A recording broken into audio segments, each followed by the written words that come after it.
Hello and welcome.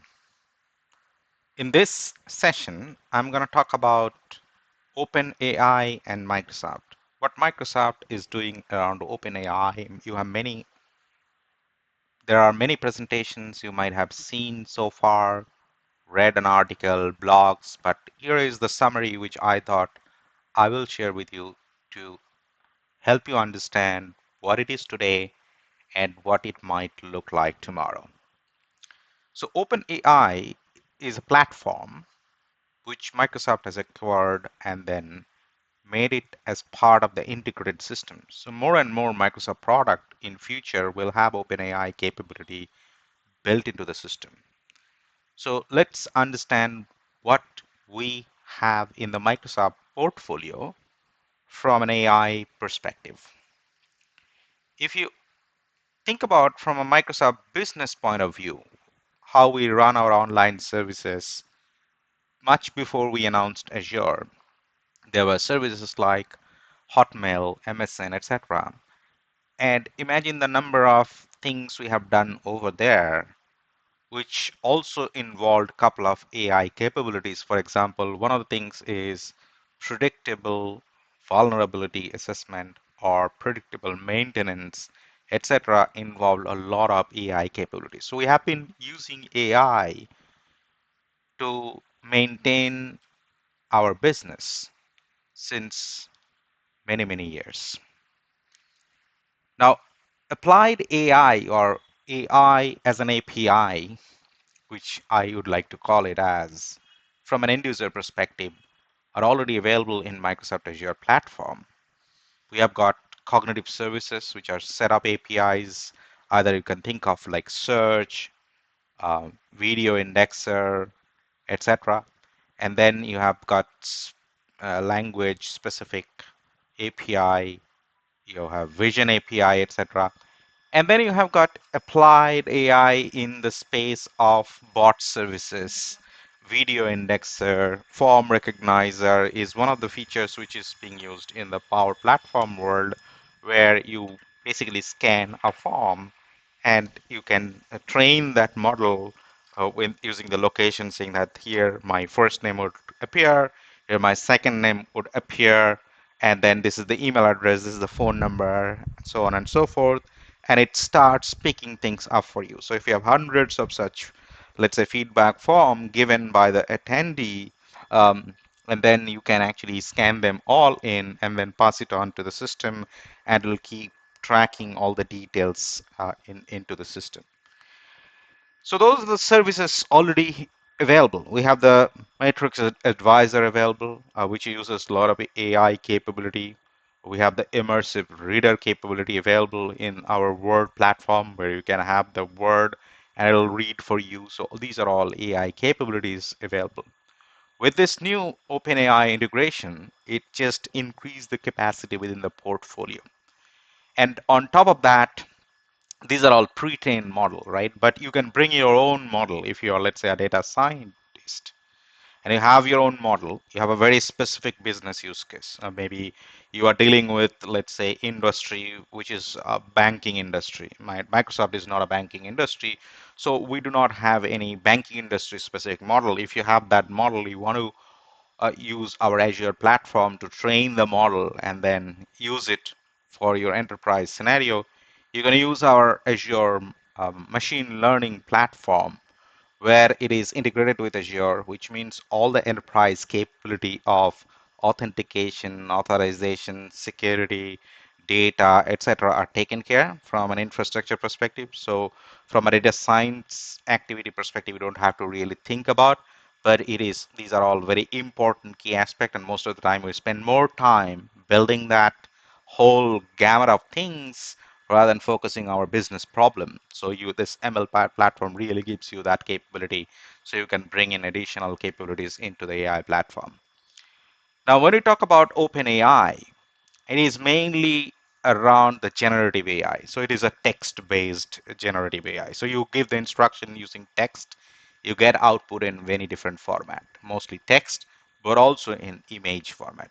So if you think like we have the GPT-3 support, now the GPT-4 support is also coming. These are the large models trained on huge amount of data. When I say huge amount of data, it's a massive planet scale data which against which these models are trained. And they are constantly improving as the new data and new learnings are coming up. So it is still, let's say, improving. Now, one of the things you need to understand here from an AI algorithm perspective, right? When we talk about model, unlike the programming language, we give set of instruction and then follow along the instruction. It is other way around, right? We give the data and the instruction gets generated, right? So it is like anti-programming or reverse programming, you can say that, right? So you can imagine like you get a different set of data, the programming might change, the code might change, so on and so forth. So we're not going into that detail, but the models are like trained against large amount of data and they can improve and change themselves. So it's not a fixed thing. A compiled programming language gives you a fixed set of instruction. It is not fixed. It keeps changing, it keeps improving. So that's the beauty of models. The GPT-3 is definitely gives you some sort of, like, say, statement completion or some generative AI capability like Q&A, or you ask question, you ask them to write a poetry. I'm sure many of us have tried the GPT prompt, right? You just say, write a poetry about XYZ, and it writes a poetry for you. So this is basically has gone through a sort of, let's say, all the English language literature available in the open world today and have crawled through all the details and then captured and gathered the knowledge like that. Codex is where it generates the code, right? It can be a SQL statement, it can be a Python C# code based on how you want to write the code. So you basically give the instruction like what you want to do, and then it does that for you. And then the DAL-E is the image creation thing, and we have a playground for that. So you can give, let's say, white Simonese cat, and it produces that image. And no two person will get the same image. And if even if you keep typing the same prompt, it'll keep giving you a different image. So, and these are all, let's say, checked whether copyright violation or not. So are you using some image which is copyrighted, etc. So these are all creative common images, images which are non-copyrighted. We have the responsible AI into Microsoft. So Microsoft is committed to responsible AI for many few years. We ensure that the AI which produces as an output really thinks about all these things carefully. So all this matters a lot, right? It's not easy to have that kind of a thing into this. So let me go and switch to a nice little demo to show you how this may look like. So if I may open the browser and say that designer.microsoft.com. So anybody can go and use this. There is no, let's say, login required. And you can basically play in this window. So what this basically uses, it uses the DAL-E platform. So let me log in here.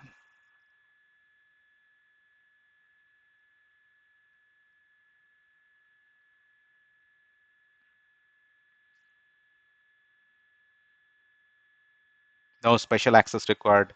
I just used my personal ID and then it's fine. Now let's say um, picture of a Royal Bengal tiger is also giving me a prompt. Okay, I'll say play. Okay, and I just go ahead and generate an image. Picture of a Royal Bengal tiger. Okay, and then I just say bokeh highly detailed, sort of like a professional looking picture, right? If I hit enter, it will start working on creating my image.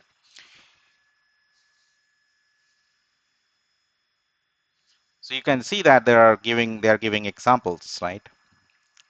And I get Royal Bengal, a set of Royal Bengal tiger images. I like this one the most. I opened it, and you can see that it is sort of like it has a depth of field. If you have done the digital photography, you know that depth of field is something which is common. We sometimes call it as a bokeh because the background is blurred, the focus is on the subject. So it's getting me all the detail. You can make a nice little campaign using that, and you can select this image, and it gives you an option. Once you select an image, what it basically gives you is set up options where you want to use this image for. So you can see that it says that you want to create an Instagram post, you want to create a Facebook ad, or you want to create an Instagram story, right?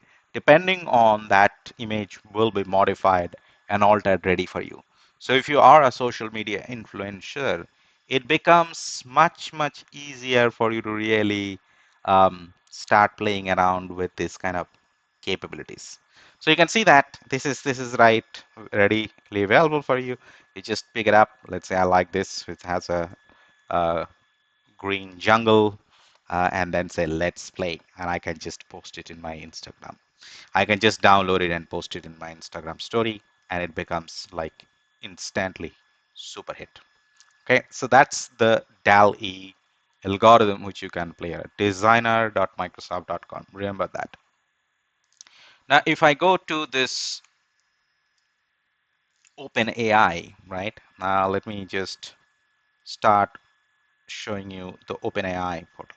So you just imagine that you have that OpenAI, not just Azure, but just in general, OpenAI. As I said, it's a company on its own, so you have got a lot of documentations, developer things. So you have documentation available, API references available. There are set up APIs you can use for your application. You can just see that it basically tells you how to install it. Do you want to say the completion? How do you call the completion? So this is basically the guideline of that API. So this is a programmable approach against this API. The model is exported as an API, which is what also Azure ML Studio does. So if you bring in your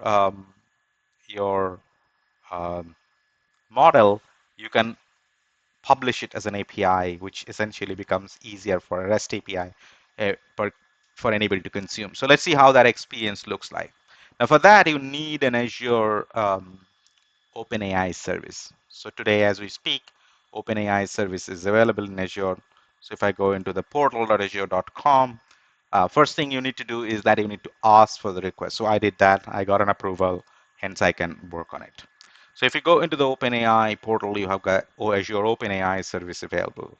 You can go ahead and create an OpenAI service here by hitting the create, and it takes few parameters: a resource group, a region, and then you cannot you can only go to and select the standard, right? So you can see that this is still under development, so you will not find a lot of references, things like that. But then you can create an OpenAI. So I already have created one. So let me go back and use that. So this is just created.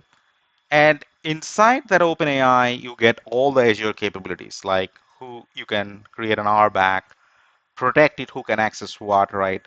And you can see that we have got access to this OpenAI service API via some key. If the keys are compromised, I can regenerate the key and do all these things. I can choose the model deployment. So what are the models I need? So for example, I chose Text DaVinci 002, GPT-3.5 Turbo, right? So there are other models available. So you can actually go ahead and create a model and choose the model like what all available. So you have Text Ada, Text Query, DaVinci 3, DaVinci 002. All these things are already there for us. And then if you go here and use one of these models, let's say WGGPT, which is a turbo, GPT 3.5 turbo, right? you can use that as your programming thing. So let me show you quickly how a Python code may look like from a SDK perspective. So one first thing we need is you need, let me show you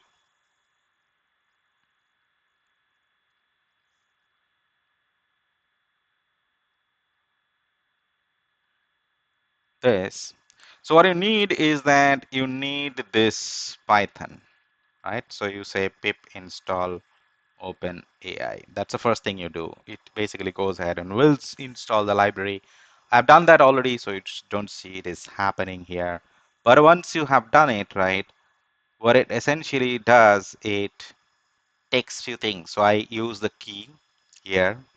I use the base. That's the URI of that, which is coming from this portal. So if I take you back, you can see that they are all available over here under this resource. And then I use the model name, which is this one. So I can change the deployment name and then use the different model if I want to check this thing. What this basically is doing, right? I can say that Microsoft, it's a completion example. Azure, Azure is, Azure has many services. Machine learning, one of them. Others are dot dot dot. Okay, that's the prompt.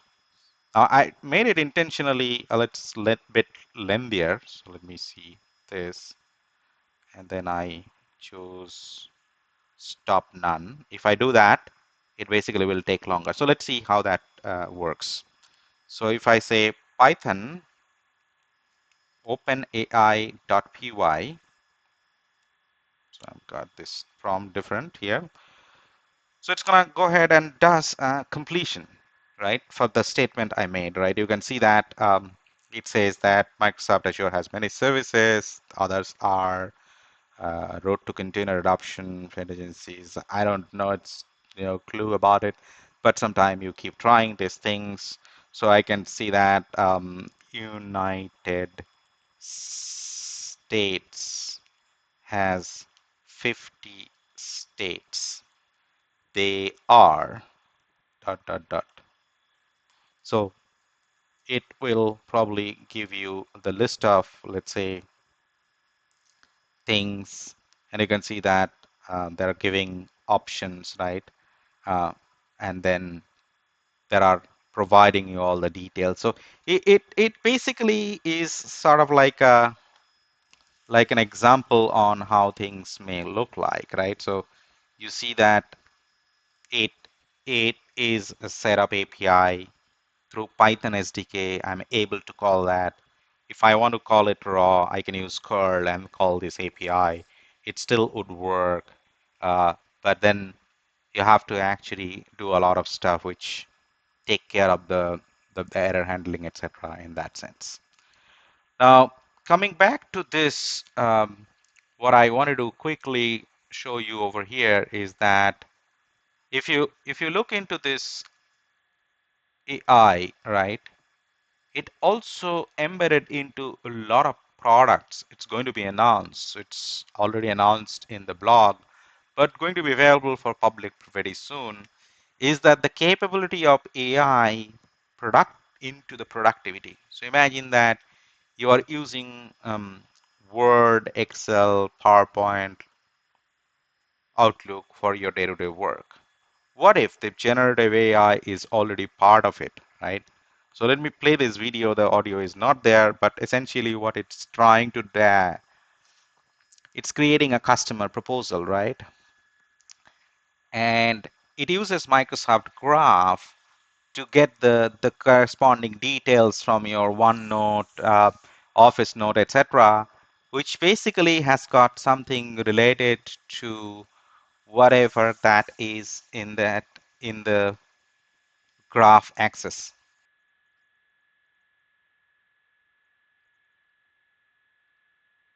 And then if you see here, it basically helps you do things pretty effectively, right? So it has access to your OneDrive and all the things you probably have done. So it's all Microsoft Graph, and then you can do a review, you can make things, it's very professional looking, right? It is the Copilot in Word. Let me move to the next slide. And then if you have the PowerPoint, if you want to, let's say, build a PowerPoint, most of us are not very good at PowerPoint, right? It's a special skill you require, right? You get a Copilot prompt, you see that you can say create a PowerPoint presentation based on probably a Word document, right? So which you probably have created before, and then it creates the whole PowerPoint, which you can probably share it with your CTO, CEO for the details, right? So it's so powerful. You can even imagine that this is this is an absolutely hit in the production industry, right? You have got many other such product like Excel. So for example, there are a lot of business data analysis happens in Excel today. And if you have an Excel with the raw data, you can probably use the Copilot to create a lot of things like, see, you can analyze the data, right? So, and then you can go deeper. You can create whatever charts you want to do using all generative AI, giving the instruction in text and getting the output as you require. So these are all embedded into the products, powering the Azure Open API AI capability, and then helping you do that. Copilot is also available with GitHub, right? Which you might have noticed while I was typing the code. It was giving me the statement completion, and that was coming from the GitHub Copilot. And then you can actually build things pretty effectively using the Copilot.